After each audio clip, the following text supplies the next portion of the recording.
नमस्कार, सी न्यूज भारत में आप सभी का एक बार फिर से स्वागत है। यूपी बुलेटिन में बात होगी। यूपी बुलेटिन में सबसे पहले औरैया की, जहां अजीब जानवर को देखकर दहशत में आए लोग। आगे बात होगी इगलास की, जहां बसंत पंचमी की तैयारियां जोरों शोरों से चल रही हैं। इन तमाम खबरों पर करेंगे विस्तार से चर्चा। औरैया सदर कोतवाली क्षेत्र के अंतर्गत नलकूप कॉलोनी में स्थित काशीराम कॉलोनी के लोगों द्वारा यूपी लिपस्टिक पेड़ पर एक अजीब जानवर देखा गया, जिससे उनके अंदर दहशत फैल गई है और मामले की जानकारी कोतवाली पुलिस को दी गई। देखते ही देखते मौके पर भारी भीड़ जमा हो गई और सूचना पाकर पहुंची वन विभाग की टीम ने जानवर को पकड़ने के प्रयास शुरू कर दिए हैं। वहीं एक खबर बिज्जू बंद पड़े मकान के टैंक में मृत अवस्था में भी देखा गया। वन विभाग के अधिकारियों ने जानकारी देते हुए बताया कि ये जानवर कबर बिज्जू है। फिलहाल लोग उसे पकड़ने के प्रयास कर रहे थे। स्थानीय लोगों का कहना है कि ये कब्र बीजू है। ये कब्र के अंदर घुसकर छोटे छोटे बच्चों का मांस खा जाते हैं। वहीं स्थानीय लोगों में काफ़ी दहशत देखने को मिली और उन्होंने वन विभाग की टीम से अनुरोध करते हुए कहा कि इसे पकड़कर कहीं अलग स्थान पर छोड़ दिया जाए, जिससे कि लोगों में किसी भी किस्म की परेशानी ना हो। भैया क्या नाम है?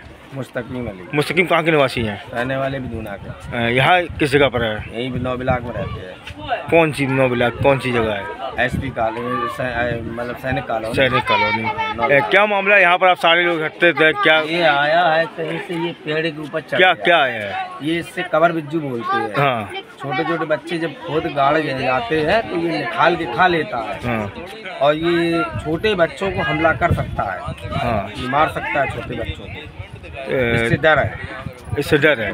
तो इसकी शिकायत आपने किसी से की क्या? ये पुलिस विभाग भी आया है, वन विभाग के लोग? वन विभाग के लोग पता नहीं अभी आए कि नहीं आए, महाराज नीचे हैं।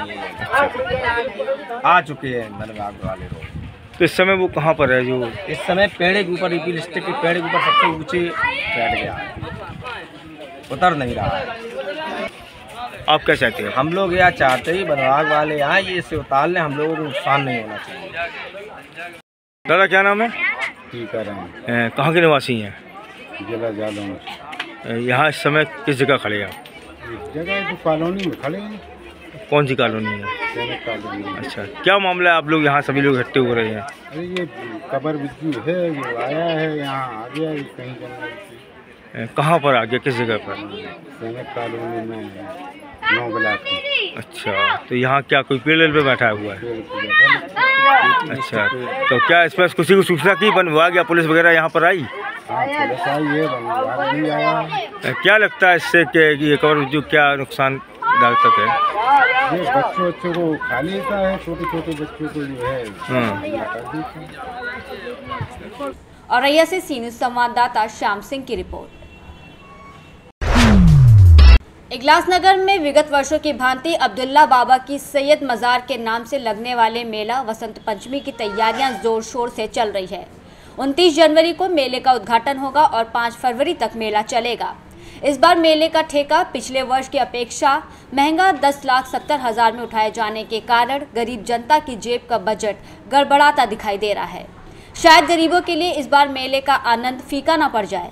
आपको बता दें कि इगलास नगर में देश की आज़ादी के समय से सैयद बाबा के नाम से लगने वाला बसंत पंचमी का मेला अपने आप में पौराणिक यादें सजोए हुए है। बताते हैं कि देश को आज़ाद होने से पहले सैयद बाबा के मज़ार के निकट नगर के सर्वाधिक ऊंचाई वाले स्थान पर स्थित मराठाओं द्वारा सन 1856 ई में निर्माणाधीन किले में तहसील का कार्यभार संचालित था। उन दिनों बसंत पंचमी का मेला सैयद मज़ार और मराठा किले के इर्द गिर्द लगता था।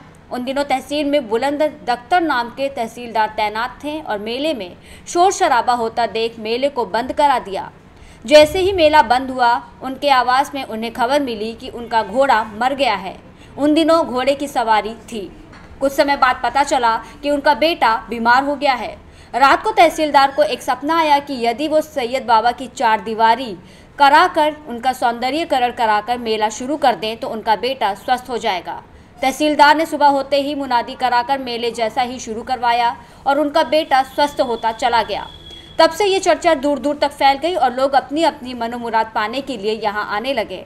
तभी से इगलास में बसंत पंचमी को सैयद मज़ार पर पहली चादर तहसीलदार चढ़ाते आ रहे हैं। इगलास से सी न्यूज संवाददाता इंद्रजीत प्रेमी की रिपोर्ट। जिले की मड़ियाओं तहसील में अचानक जिलाधिकारी के पहुंचने पर तहसील परिसर में अफरा तफरी का माहौल बन गया। डीएम को देखते ही कुछ अधिवक्ताओं ने एसडीएम कोर्ट की जमकर शिकायत की। इसके बाद पहुंचे एसडीएम ने डीएम को अधिवक्ताओं के बीच से हटाकर कार्यालय ले गए। शिकायत नहीं सुनने पर कुछ अधिवक्ताओं में नाराजगी रही। बार एसोसिएशन के महामंत्री देवेंद्र त्रिपाठी ने कहा कि 32/38 के मुकदमे का लगभग 2000 फाइलें लंबित हैं, जिसमें डीएम ने आश्चर्य व्यक्त किया। उसके बाद महामंत्री ने कहा कि ये एसडीएम कुणाल गौरव मुकदमे की फर्दे काम को भी नहीं लिखते हैं, सीधे मुकदमे का आदेश करते हैं। वहीं एक अधिवक्ता ने बताया कि एसडीएम का कोर्ट करने का कोई समय निर्धारित नहीं है, जब चाहते हैं तब कोर्ट पर बैठ जाते हैं और बिना पर्दे काम लिखे आदेश करना शुरू कर देते हैं। वादकारियों ने कहा कि खतौनी में ज्यादा पैसे लिए जाते हैं, लेकिन जिलाधिकारी ने अधिवक्ताओं की बात को अनसुनी कर चलते बने, जिसके कारण मौजूद वादकारियों ने कहा कि ऐसे जिलाधिकारी की जनपद को जरूरत नहीं है जो किसी की भी शिकायत नहीं सुने, बल्कि अधिकारियों का पक्षधर बना रहे। अपना नाम बताइए। अनिल कुमार गौतम। क्या है, कौन से पद पे है यहाँ? एडवोकेट है। क्या डीएम साहब से आप शिकायत कर रहे थे? डीएम साहब शिकायत ये कर रहे थे, एडीएम साहब कभी बैठते ही नहीं और काम भी नहीं कर रहे हैं। और कौन से फाइल के विषय में आप बात किए थे? 38 बटा तो फाइल भी नहीं करते हैं। कितनी फाइल लगभग होगी? यहाँ फाइल तो लगभग 3000 है, मगर एक भी 1000 ऑनलाइन नहीं है।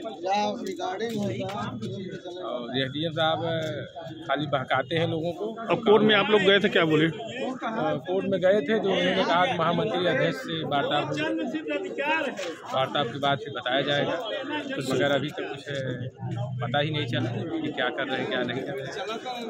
धन्यवाद। जिलाधिकारी न्यायालय और अभी मैं तहसीलदार न्यायालय का फीडबैक दिया गया। यहाँ पर कुछ दिक्कतें हैं जो अध्यक्ष जी ने और महामंत्री जी ने मेरे सम्मुख रखी, उन सब में कुछ ना कुछ बल है। 15 दिन का समय इनको दिया जा रहा है, जिससे कि ये जो संदर्भ इन्होंने बताए हैं उन विषय पर अगर कार्रवाई नहीं करते हैं तो प्रतिकूल संज्ञान लेते हुए कार्रवाई की जाएगी। सर जी, यहाँ भी एक तहसीलदार की कमी है। कमी है, उसके लिए लिखा गया है राजस्व परिषद को, लेकिन पूरे प्रदेश में कमी है, इसलिए अभी उसकी संबंध में कोई मैं नहीं कह सकता कि कब तक पोस्टिंग होगी, लेकिन जो भी व्यवस्था है उस व्यवस्था के अनुरूप हमें कार्य करना है। और जिलाधिकारी मड़ियाओं को निर्देशित किया जाता है कि जो मुकदमे जिनमें बहुत सरसरी तौर पर आपको प्रयास करना है, उन मुकदमों को भी अगर निस्तारित नहीं कर पाओगे तो ये प्रतिकूल संज्ञान लिया जाएगा। मैंने कई ऐसे मुकदमे देखे हैं जिसमें कुछ भी नहीं करना, केवल अपना विवेक लगाते हुए निर्णय पारित करना। तो ऐसे सभी हमारे उप जिलाधिकारी न्यायिक भी हैं, उनको भी काफ़ी अनुभव है, ये दोनों मिलकर चिन्हित करेंगे। और जौनपुर से सीनियर संवाददाता मनोज की रिपोर्ट। मैनपुरी में मंगलवार को भारतीय जनता पार्टी के पूर्व आबकारी मंत्री और वर्तमान विधायक राम नरेश अग्निहोत्री के द्वारा पूर्व प्रधानमंत्री श्रद्धेय स्वर्गीय अटल बिहारी वाजपेयी के जन्म के 100 वर्ष पूर्ण होने के उपलक्ष्य में प्रेस वार्ता का आयोजन किया गया। वहीं इस मौके पर पूर्व आबकारी मंत्री और वर्तमान विधायक राम नरेश अग्निहोत्री ने मीडिया को बताया कि हमारे देश के पूर्व प्रधानमंत्री स्वर्गीय अटल बिहारी वाजपेयी के जन्म को 100 वर्ष पूरे होने जा रहे हैं, जिसके उपलक्ष्य में भारतीय जनता पार्टी और हमारी सरकार ने विभिन्न कार्यक्रमों का आयोजन किया है, जिससे 1 वर्ष तक अटल जी की याद में हम कुछ न कुछ कार्यक्रम करते रहेंगे। आज उसी संदर्भ में प्रेस वार्ता का आयोजन किया गया। थोड़े दिन पहले ही पिछले महीने प्रदर्शनी लगाई गई थी अटल जी की, और आगे भी 1 साल तक प्रति महीने एक कार्यक्रम अटल जी की स्मृति में हम लोग काम करेंगे। आगे उन्होंने क्या कुछ कहा, सुनिए। आज ये किस संदर्भ में प्रेस वार्ता रखी गई है? भारत रत्न और हम सबके गौरव मार्गदर्शक श्रद्धेय अटल बिहारी वाजपेयी जी के जन्म को 100 वर्ष पूरे होने जा रहे हैं। इसके उपलक्ष्य में भारतीय जनता पार्टी और देश की हमारी सरकार ने विभिन्न कार्यक्रमों का आयोजन किया है, जिससे 1 वर्ष तक अटल जी की याद में हम कुछ न कुछ कार्यक्रम करते रहे। आज उसी संदर्भ में प्रेस वार्ता का कार्यक्रम रखा गया था। अभी थोड़े दिन पहले पिछले महीने प्रदर्शनी लगाई गई थी अटल जी की, और आगे भी प्रति महीने पूरे साल तक महीने में एक कार्यक्रम अटल जी की स्मृति में हम सब करेंगे, इसलिए आज प्रेस वार्ता का कार्यक्रम रखा था। जैसे कि अटल जी के नाम पर ही सब कुछ हो रहा है, आप भी काफी सीनियर लीडर हैं। अटल जी और अडवाणी जी के टाइम में और आज की भाजपा में कितना अंतर पाते हैं? समय बदल रहा है और समय बदलने के साथ कुछ न कुछ नई चीजें आती हैं, पुरानी चीजें छूटती हैं। तो नई चीजें कुछ आई हैं, लेकिन हमारा मूल विचार वही है। तमाम पार्टियों के नेता ये कहते हैं कि ये वो भाजपा अब नहीं रही है जो अटल अडवाणी के समय की जो भाजपा थी, वो आज के समय नहीं, भाजपा वही है और वही विचार है, वही हमारा संकल्प है, वही विश्व गुरु बनाने का सपना है भारत को, वही समृद्धशाली देश बनाने का सपना है। 2047 तक पूर्ण विकसित बनाने का लक्ष्य जो अटल जी ने रखा था, वही हमारे मोदी जी ने रखा। मैनपुरी से सी न्यूज़ संवाददाता कुलदीप दीक्षित की रिपोर्ट। खबर शाहजहांपुर से है, जहां बता दें 26 जनवरी को मानवतावादी समाज पार्टी के तत्वाधान में शाहजहांपुर शहर में हथौड़ा चौराहे से शहीद स्तंभ तक तिरंगा यात्रा का आयोजन किया गया। शहीद स्तंभ पर राष्ट्रगान के उपरांत अपने संबोधन में डॉक्टर राम रघुवीर प्रजापति ने कहा कि 26 नवंबर 1939 को डॉक्टर भीमराव अंबेडकर ने संविधान तैयार किया, जिसे 26 जनवरी 1950 को लागू किया गया। आज संविधान पर राजनीतिक दल राजनीति कर रहे हैं। आज गरीब गरीब है और अमीर अमीर होता जा रहा है।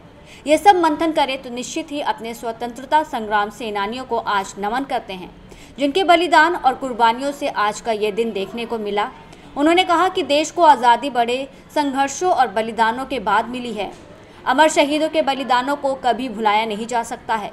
क्रांतिकारियों ने देश की आज़ादी के लिए अपने प्राणों की न्यौछावर कर सभी साथी इस आज़ादी की महत्वता को समझें। उन्होंने कहा कि ये तभी हो सकता है जब हम एक साथ कदम से कदम मिलाकर देश को आगे बढ़ाने में, देश को आत्मनिर्भर बनाने और भारत को विकसित बनाने में सहयोग देंगे।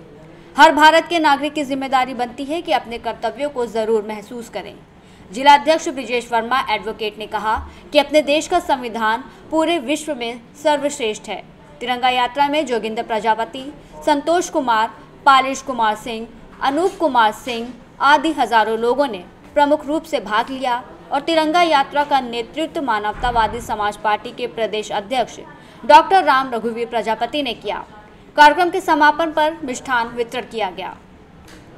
शाहजहांपुर से सी न्यूज़ संवाददाता फसाद खान की रिपोर्ट।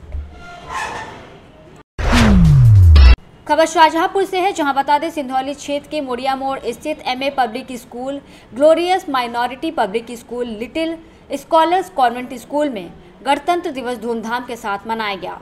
मुख्य अतिथि स्कूल प्रबंधक मोहम्मद आसिफ अली मंसूरी ने ध्वजारोहण करते हुए देशवासियों को गणतंत्र दिवस की बधाई दी और कहा कि देश के हजारों क्रांतिकारियों के बलिदान से देश आज़ाद हुआ और 26 जनवरी 1950 को हमारा संविधान देश में लागू हो गया, जिसके बाद भारत पूरी तरह स्वतंत्र होकर गणराज्य बन गया।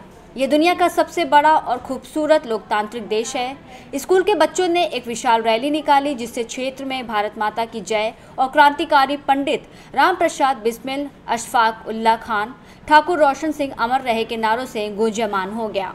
कार्यक्रम के आयोजक नितेश कुमार त्रिवेदी और रुमाना खान रहे। संचालन सचिन शर्मा ने किया। इस मौके पर छात्र हर्षिता अग्निहोत्री, अंजलि मौर्य, वैष्णवी गुप्ता आदि का प्रदर्शन सराहनीय रहा। अंत में सभी बच्चों को स्कूल प्रबंधक मोहम्मद आसिफ अली मंसूरी और इरम मंसूरी ने पुरस्कृत किया। शाहजहांपुर से सी न्यूज़ संवाददाता फसाद खान की रिपोर्ट।